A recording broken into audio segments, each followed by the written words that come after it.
क्योंकि आखिर समाज में गुणों की कदर है और गुणों का उत्कर्ष होता है तो सारी बातें ठीक होके हम आगे बढ़ सकते हैं।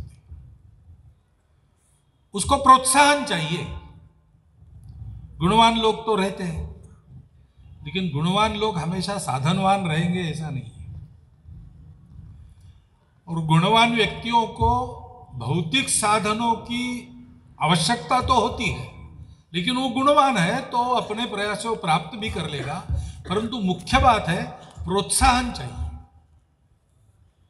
वो प्रोत्साहन देने का काम समाज के सब प्रमुख लोगों का रहता है। राजाओं का भी ये रहता था। अब राज्य व्यवस्था बदल गई तो भी राजाओं के इन सद्गुणों की परंपरा राजघराना चला रहा है। ये अभिनंदनीय बात है और मैं हमेशा ही इस बात के लिए भोसले राज परिवार का अभिनंदन करता हूं।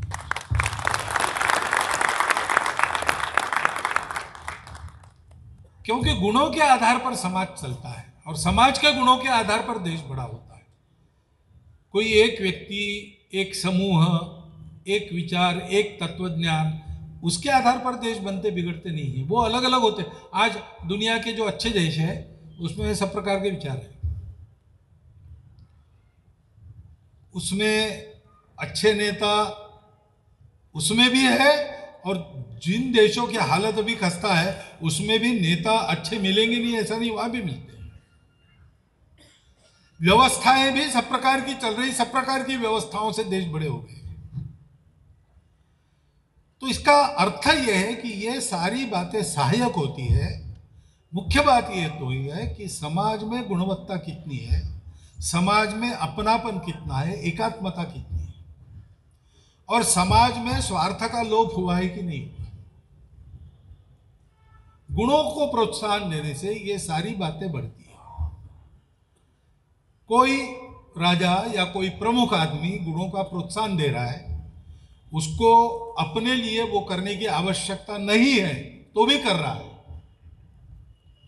इससे कहा जाए ना कहा जाए, अपने आप वो अपनापन का दायरा बढ़ते चले जाता है।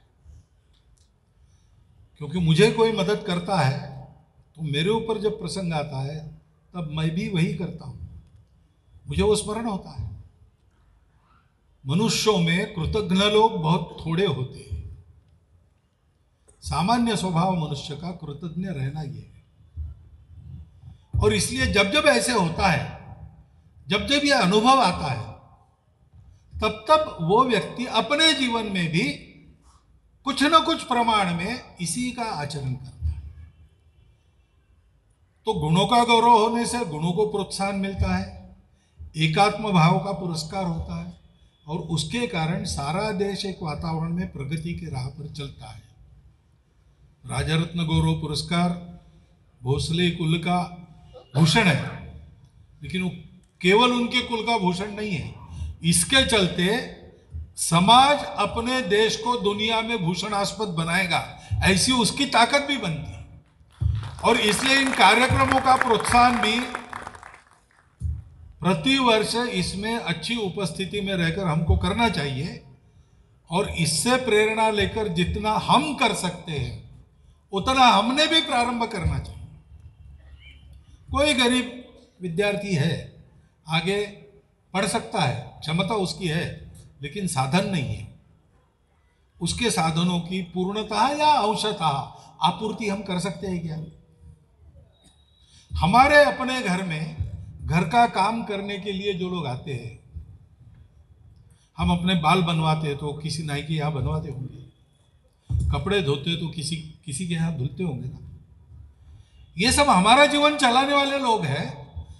उनका घर कैसा है, उनके जीवन में गुण कौन से हैं, उनको साधन कितने हैं, ये अपना एक बड़ा कुटुंब है। जैसे राजा प्रजा को कुटुंब मानकर गुणी जनों की कदर करता है, उसको प्रोत्साहन देता है, जिस परंपरा का जोग सर ने भी उल्लेख किया, वैसे अपने इस बड़े कुटुंब में हम जितना भला सबका कर सकते हैं बिना अहंकार किए, उपकार नहीं है, ये कर्तव्य है, वो अपना कुटुंब है। तो क्या हम प्रतिवर्ष कर सकते हैं, सोचना चाहिए, आगे करना चाहिए। ऐसा अगर हम करते रहे तो राजा रत्न पुरस्कार की परंपरा जो चली है उसके पीछे जो उद्देश्य है वो उद्देश्य सफल होगा। ये उद्देश्य उत्तरोत्तर अधिकाधिक सफल होता जाए, ऐसा हम सब करें। और राजा रत्न पुरस्कारों में इस बार 2 नई बातें जुड़ी है, 2 नए पुरस्कार जुड़े हैं। ऐसे इसमें और नए नए पुरस्कार आप हम सब लोगों के सहयोग से जुड़ते चले जाए, एक शुभकामना मैं ये देता हूँ और मेरे 4 शब्द समाप्त करता हूँ। बहुत बहुत धन्यवाद।